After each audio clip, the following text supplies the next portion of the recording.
The engineer said the train must halt and she blew.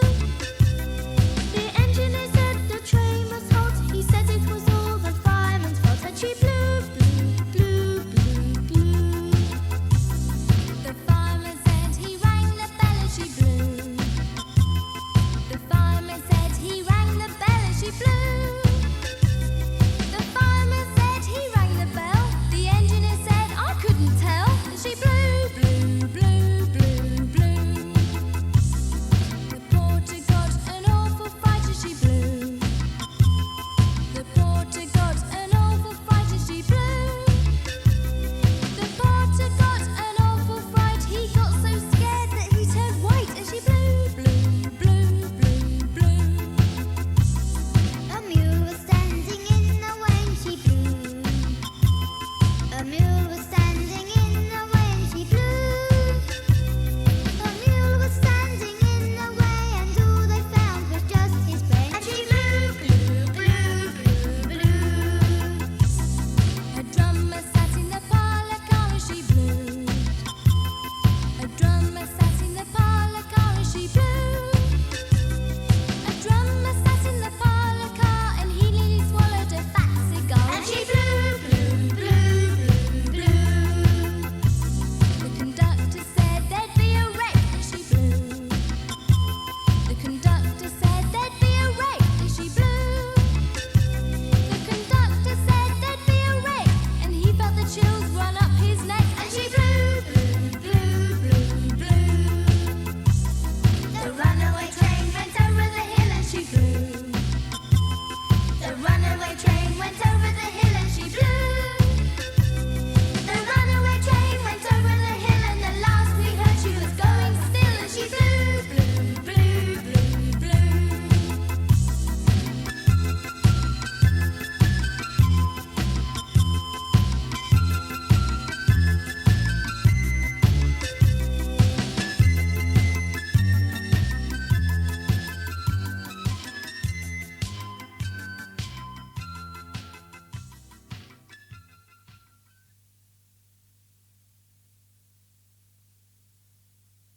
I'm Dan the digger and I couldn't put a figure on how many holes I dig. I'm Dan the digger and I don't think it's nigger if you saw all the holes I dig. I dig holes where some grit will fill them up and make them disappear. But if you want bigger holes, Dan the digger holes, call me and I'll be here. Big ones, small ones, mediums, I can dig 'em any size you want. I can dig 'em as small as an egg cup or as big as a restaurant. I'm Dan the digger and I couldn't put a figure on how many holes I've made. I'm Dan the digger and I don't think it's nigger if you saw me with my pick and spade. I make a racket, I wear a yellow jacket, I stop for a break at 10. Digging bigger holes, Dan the digger holes, then I fill 'em in again. Big ones, small ones, titchy ones, I can dig 'em till the cows come home. I can make 'em as small as a pinhead or as big as an aerodrome. I'm Dan the digger and I couldn't put a figure on how many holes I dig. I'm Dan the digger and I don't think it's nigger if you saw all the holes I dig. I dig holes where some grit will fill 'em up and make them disappear. But if you want bigger holes, Dan the digger holes, call me and I'll be here.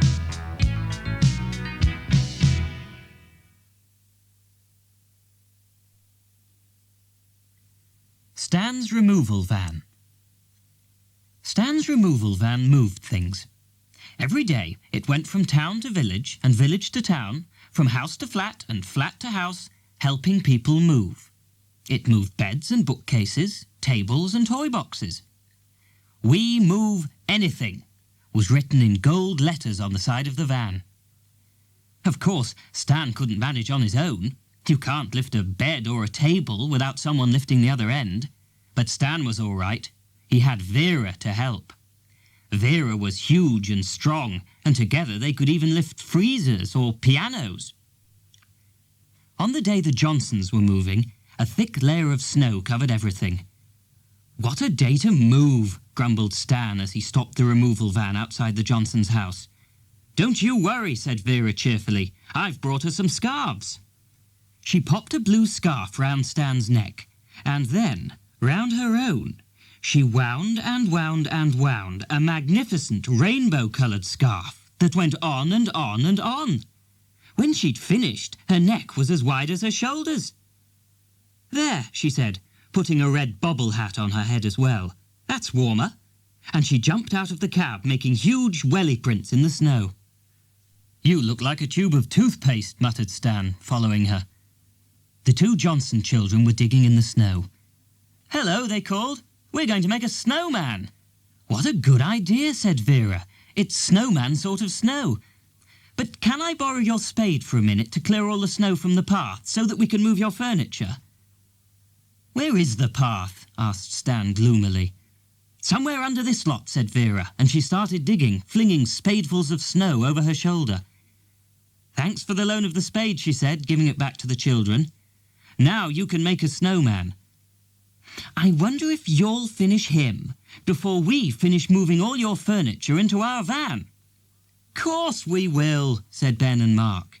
"Right, you're on," said Vera, grinning. "Let's have a race. You build your snowman and we'll pack our van. Let's see who finishes first. Ready?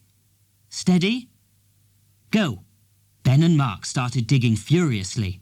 Vera and Stan ran into the house. When they came out, carrying the sofa, there was already a little pile of snow as high as the children's knees. "Now mind you make him nice and tall," called Vera as she and Stan heaved the sofa up the ramp and into the back of the removal van. Once inside the van, they lifted it high up and stored it in the space above the cab. Then they ran back for the beds. Mark and Ben were still busy digging. "My word," called Vera as she came out of the house lugging a mattress. "Hasn't your snowman grown? What are you feeding him on?" "Just snow," said Mark, and he threw on another shovelful. The pile of snow reached Ben's middle. Stan and Vera carried the beds and mattresses into the van and strapped them round the sides. When Stan and Vera came out of the house with a wardrobe, the pile of snow had reached Ben's head. "Quick, Stan," said Vera, as they lifted the wardrobe onto their special trolley and pushed it down the path. "They're winning!" "I'm being as quick as I can," puffed Stan. When Stan and Vera came out of the house with a chest of drawers, the children were rolling a big ball of snow round the garden to make the snowman's head. When Stan and Vera came out of the house with the table, the big snowman's head was being lifted into place. "Come on, Stan," said Vera, racing down the path with an armful of kitchen stools and the ends of her multicoloured scarf flying out behind her. "There's no time to lose." Stan staggered behind her under a pile of dining room chairs. But when Vera came out of the house once more, the snowman was finished. He had stone eyes and buttons, twigs for his mouth and nose, and a woolly hat on his head. "Phew, you win," laughed Vera, putting the armchair she was carrying down on the path. Stan collapsed into it, exhausted. "What shall I give you as a prize?" said Vera. "Well," said Ben, "our snowman hasn't got a scarf." "No sooner said than done," said Vera, and she unwound the magnificent rainbow-coloured scarf that went on and on and on, and wrapped it round the snowman's neck. "There, what a beautiful snowman," said Vera. The snowman seemed to smile, a lopsided sort of smile. Just then, Mrs. Johnson came down the path. "Come on, Ben and Mark," she said, "into the car. We're going to drive to the new house now." "But, Mum," cried Mark, "we've only just finished our snowman." "No buts," said Mrs. Johnson firmly. "Come on now." Stan and Vera watched as the children climbed miserably into the car. As the car drove away, two tearful faces looked out of the window at the snowman. When the removal van pulled up outside the new house, it was already growing dark. The Johnsons were waiting for them. The children still looked miserable. "Sorry we're late," said Vera as she climbed down from the cab. "We had to take care of our passenger." "Passenger? What passenger?" asked Mrs. Johnson. Vera opened the tailgate at the back of the van.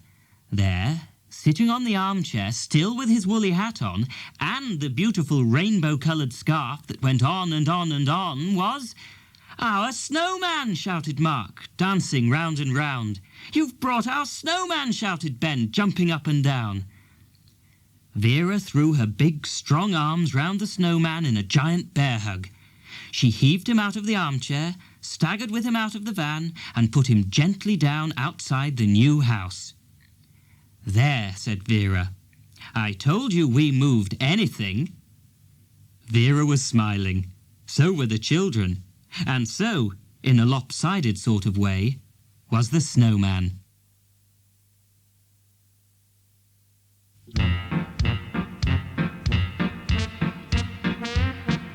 Up and down the country with his van full to the brim.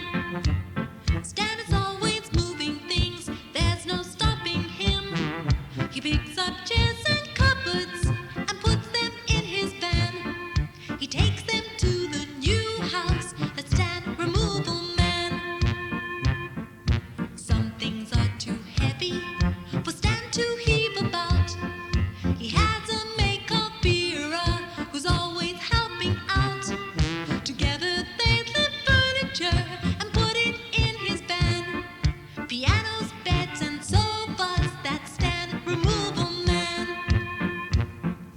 If there is a toy box amongst the beds and chairs, Vera peeps inside and picks out the teddy bears.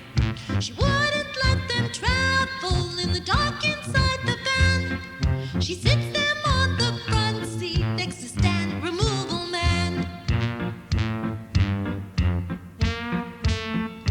If you see a van that says removals on the side, and if you see some teddies on the front seat for the ride, if you see two people there, a woman and a man, you know one must be Vera, the driver must be Stan. If there is a toy box amongst the beds and chairs, Vera peeps inside and picks out the teddy bears. She wouldn't let them travel in the dark inside the van. She sits them on the front seat next to Stan Removal Man. If you see a van that says removals on the side, and if you see some teddies on the front seat for the ride, if you see two people there, a woman and a man, you know one must be Vera, the driver must be Stan. You know one must be Vera, the driver must be Stan.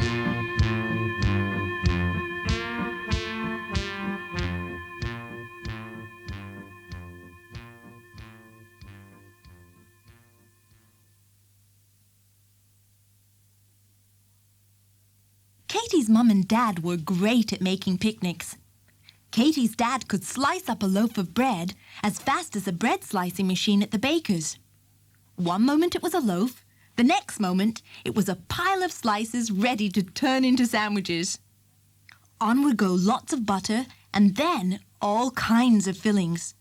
Not ordinary things like jam or honey, but strange mixtures like banana and nuts or cream cheese and grapes. Meanwhile, Katie's mum would be balancing on a stool, peering into the back of the food cupboard, finding things that no one knew were there. Some chocolate money that had been hidden away for Christmas and then forgotten about, or a tub of hundreds and thousands, or a packet of lemon jelly in cubes. On this particular day, they were heading for the country. "Hurry up," said Katie's mum, "or I'll go and eat the picnic by myself." Katie jumped into the back of the car, and Katie's dad climbed into the front with the heavy picnic basket. Katie's mum was driving. They hadn't even passed the first field when it started to rain. "Don't worry," said Katie's mum. "It's only a shower." Thought Katie in the back of the car. The shower went on showering. Her mum switched on the windscreen wipers. Swish, swish they went. Swish, swish. But the rain just fell faster and faster. "Don't worry," said Katie's dad. "It won't be raining further on." Thought Katie. Further on, it started to thunder. The rain rattled on the roof of the car and bounced off the bonnet. "The sun will come out soon," said Katie's mum. "Any minute now," said Katie's dad. Thought Katie, as it rained and rained and rained. At last, Katie's mum and dad agreed. The rain just wasn't going to stop. "I've got a good idea," said Katie's dad. "Let's eat the picnic in the car." So that's what they did. They stopped the car in a village street and unpacked the picnic basket. "Oh, well," said Katie, "I suppose it tastes just as good in the car." "It's a pity the windows are all steamed up," said Katie's mum. "I'm sure it would be a very pretty place if we could see anything." It rained and rained and rained and rained. Then, just as they finished eating, a wonderful thing happened. The rain stopped, and out came the sun. "I told you it would stop," said Katie's dad, grinning as he opened the car door. "Out you get!" "Dad," Katie said, "my feet are getting wet." "Oh dear," said Katie's dad, "so are mine." He shut the car door quickly, then rubbed the steam off the windows and looked out. The whole street was flooded with water. The zebra crossing and the yellow lines had disappeared altogether. "Oh, help," said Katie's mum. "I think we're marooned." Katie had never been marooned before and thought it sounded quite fun. Her mum and dad didn't seem to think so, though. Just then, Katie's mum gave a shout. "Whatever's that?" she said. A boat was bobbing up and down in the water beside the car, and in it was a milkman with a crate of milk. "It's a milkman in a boat, of course," said Katie's dad. "A milkman in a boat?" said Katie's mum. "Afternoon," said the milkman. "Can I rescue you? I've always wanted to rescue somebody." "Certainly," said Katie's dad with relief, and they all climbed out of the car window and into the boat. "Welcome on board," said the milkman, handing them a bottle of milk. "Have a drink."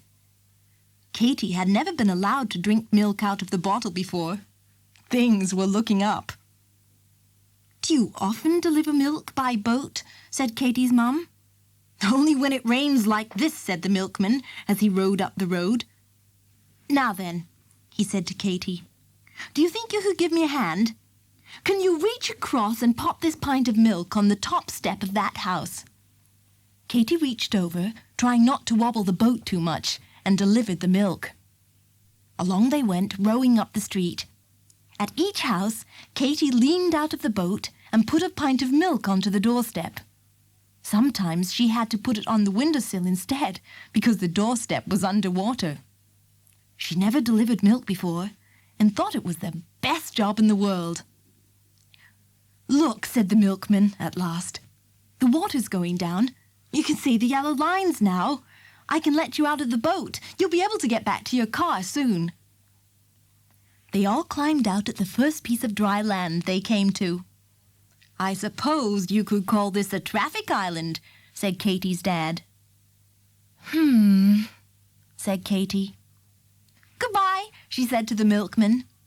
"It's been the best picnic we've ever had." "Goodbye," said the milkman as he rowed off. Katie and Katie's mum and dad went on waving as he floated away past the traffic lights and past the bus shelter. "I suppose that's what you call a milk float," said Katie's dad, and they all laughed loudly, particularly Katie's dad.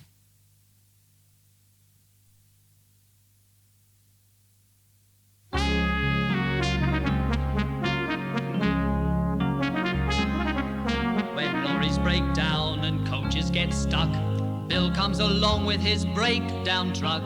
He has a knack with a spanner or jack. If you see him, there you are in luck.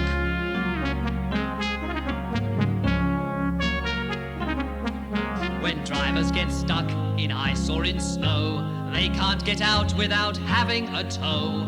Bill comes along with a rope that is strong and helps all those cars get up and go.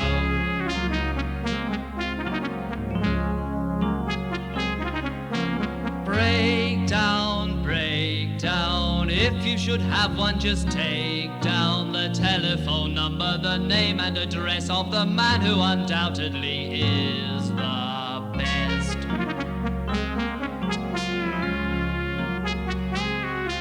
When lorries break down and coaches get stuck, Bill comes along with his breakdown truck. He has a knack with a spanner or jack. If you see him, there you are in luck.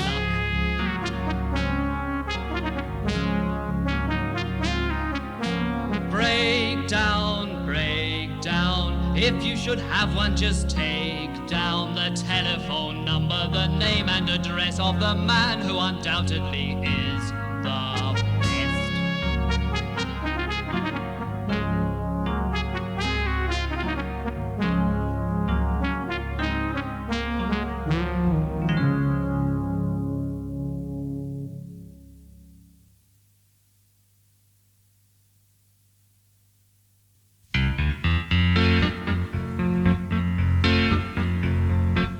Where are we going? Where have we been? We're driving round in circles, no signposts can be seen. We've just been under that bridge we have crossed. One thing's for certain, we're lost. Mom says it's left here, Dad says it's right. But if they don't choose which, then we'll be circling round all night. I think it's straight on, but don't think I'll say. How do we tell which way? I think a goblin has been here, taking the signposts away.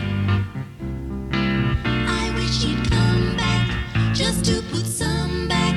We must get home today. Dad says that Mom should look at the map. Mummy says she has been, 'cause it's open on her lap. Wait, there's a sign at the side of the track.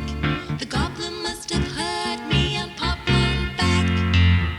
I think a goblin has been here, taking the signposts away. I wish he'd come back, just to put some back. We must get home today. Dad says that Mom should look at the map. Mummy says she has been, 'cause it's open on her lap. Wait, there's a sign at the side of the track. The goblin must have heard me. The goblin must have heard me. The goblin must have heard me and pop on back.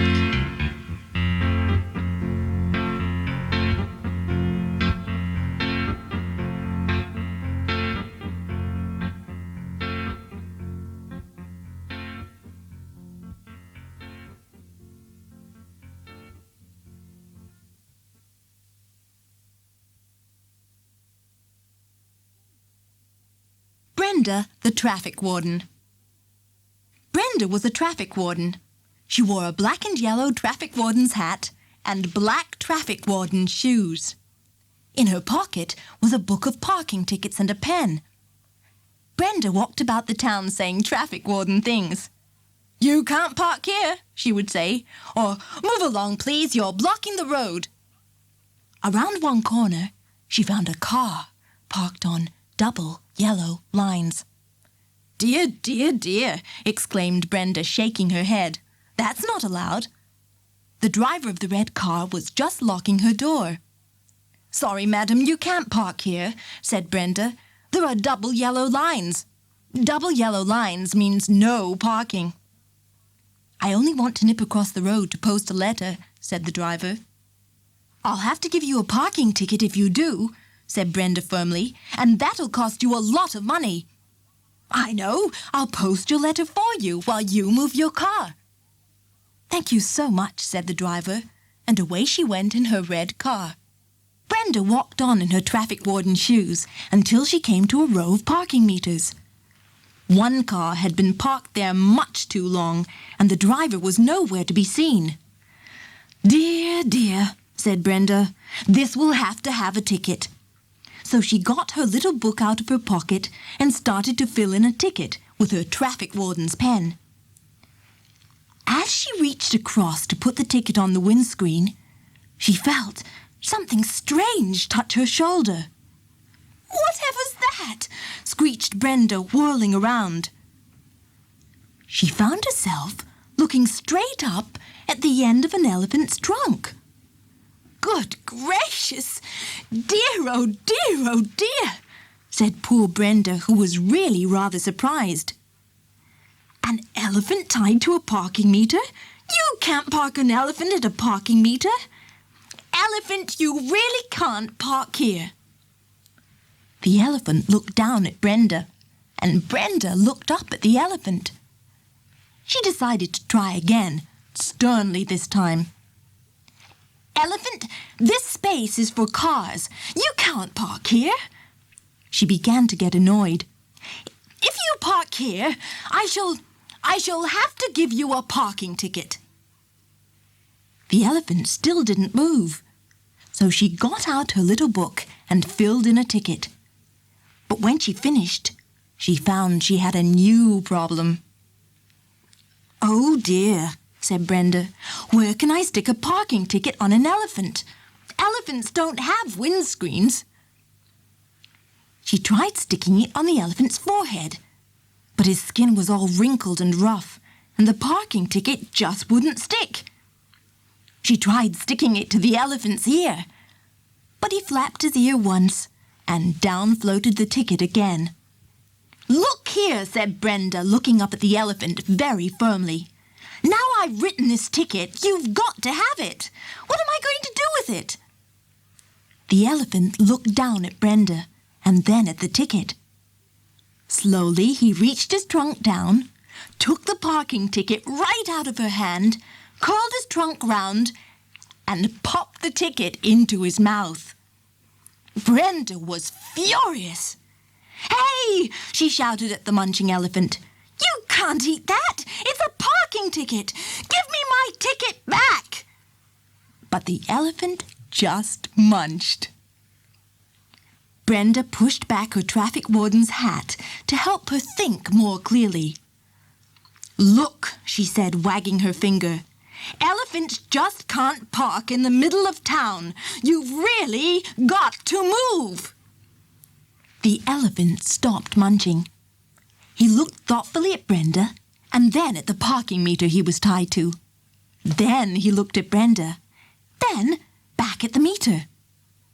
Slowly he curled his trunk once, twice, 3 times round the parking meter and pulled and pulled and pulled. What are you doing? Called Brenda. The elephant gave one more pull, and with a crunch and a scrunch, out came the parking meter from the ground. And away went the elephant down the road, with the parking meter clasped in his trunk. Hey! Called Brenda, jumping up and down in her traffic warden shoes.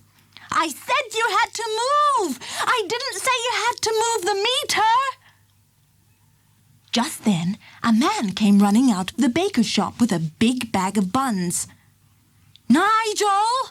Nigel! He called after the elephant. Come back here! I've got some buns! They've got pink icing on! The elephant slithered to a stop, turned around, and came bounding back up the road towards Brenda and the man. He dropped the parking meter on the road and reached out his trunk for a bun. You naughty elephant, said the man. You must put that meter right back where you found it before you can have a bun. Nigel the elephant lifted up the meter and dropped it back in its hole. The man gave him a bun and turned to Brenda. I'm terribly sorry, he said. You see, we're on our way to the circus, and Nigel was feeling a bit hungry. He wouldn't fit into the baker's shop, so I thought it best to tie him to a meter. Well, you really shouldn't park an elephant here, grumbled Brenda, and he's eaten my parking ticket. What about that? Oh dear, said the man to Nigel. How can we make it up? Nigel the elephant looked at the bag of buns and then at Brenda. Then slowly he reached out his trunk, took the biggest bun out of the bag and gave it to her. Delicious, said Brenda as she bit into the pink icing. Then she walked off down the road in her traffic warden shoes. I am a traffic warden and Brenda is my name.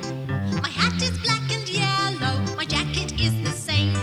I keep the traffic moving, you should be glad I'm there. But if you park your car or van on yellow lines, beware! But if you park your car or van on yellow lines, beware. I am a traffic warden, I walk about a lot. I check the parking meters, see how much time they've got. I keep the traffic moving, you should be glad I'm there. But if you park your car too long at meters, then beware! But if you park your car too long at meters, then beware. I take a ticket, fill it out and lick it, stick it where it must be seen. I take a ticket, fill it out and lick it, stick it on the car's windscreen. I am a traffic warden and Brenda is my name.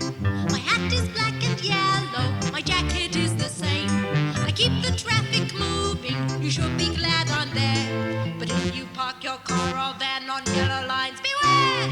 But if you park your car or van on yellow lines, beware. I take a ticket, fill it out and lick it, stick it where it must be seen.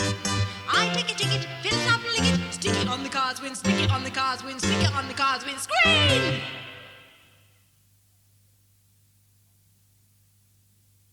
On the bus.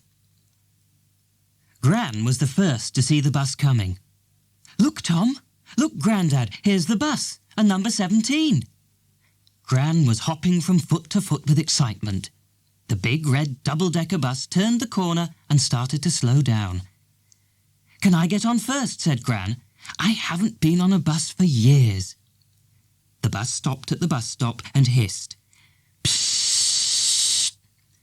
"What's that noise?" screeched Gran, leaping back in surprise. "It's only the doors opening to let us on," said Tom. "Doors? On a bus?" exclaimed Gran. "Whatever next?" Clutching her umbrella and shopping bag, she scrambled eagerly onto the bus. Grandad followed. Tom, who was supposed to be looking after them both, paid the driver and started looking for the best seats for Gran with her shopping bag and Grandad with his bad leg. "Downstairs? Downstairs?" scoffed Gran. "You're not expecting me to sit downstairs, are you? I only ever sit upstairs." And she grabbed hold of the handrail and started to climb the curving staircase to the top deck. "I suppose we'd better follow her," said Grandad to Tom. So up the stairs they went. Tom carried Grandad's stick for him. The bus started up with a great jolt as they reached the top and flung them into the nearest seats. "Oh, isn't this grand?" said Gran, bouncing up and down. "I'm sure the seats weren't as springy as this when I was a girl." She bounced, and Tom, who was sitting beside her, bounced too. Grandad sat behind. They set off down the street. "Oh, look," said Gran. "I'd forgotten how much you can see from the top of a bus. We're on top of the world. Look, we can see right over those garden fences. I love peeping into people's gardens. Look, Tom, look!" And she grabbed Tom's arm. "They've got a goat in their garden. How dreadful. I bet it eats all the flowers." A bit further on, a railway bridge stretched across the road. "Help!" said Gran. "We're going to crash into that bridge. We'll never get under it. Duck, everyone!" And she dived down and covered her head with her hands. Gran, it's all right," said Tom. "There's plenty of room. We've passed under the bridge now anyway." "Are you sure?" said Gran. And she slowly uncovered her head and sat up. That was a near miss. "Hey, why are we zipping along so fast when all those cars are stuck in a traffic jam?" "We're in a special bus lane," said Tom. "It means the bus can whiz past all the traffic jams." "Hooray!" cheered Gran. "Oh, look, here's our stop. What a pity. Come on, we'd better get off."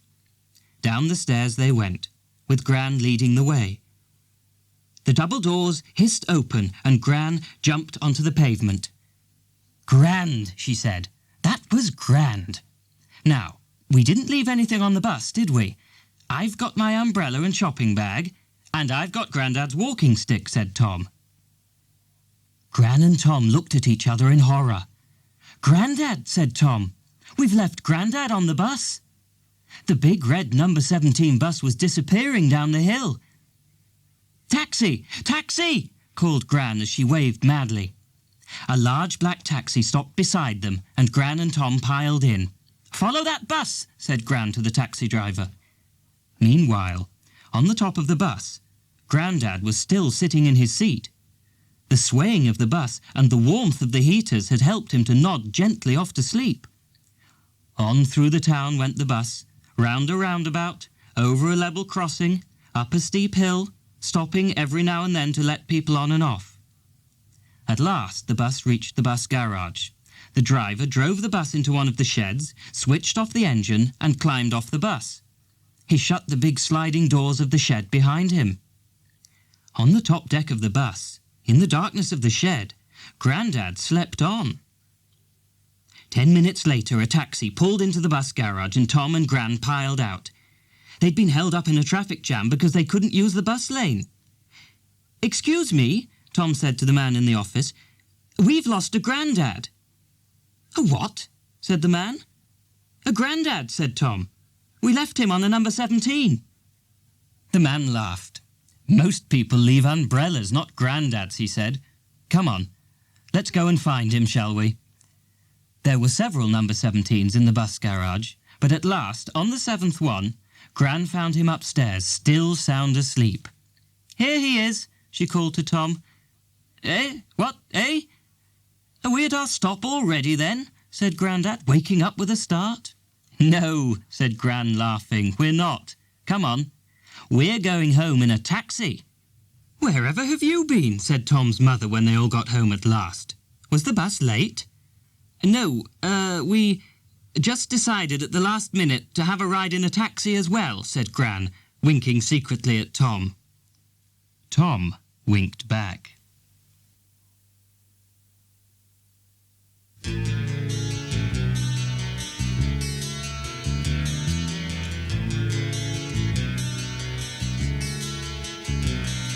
Driving along on the motorway, sleepily, dreamily float away. On and then on and then on and then on. It's wide and it's flat, it's fast and it's long on the motorway.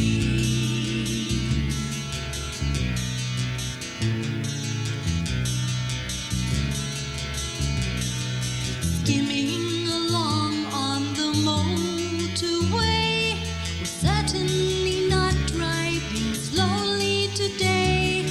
There aren't any houses, there aren't any shops. No one goes slowly, nobody stops on the motorway.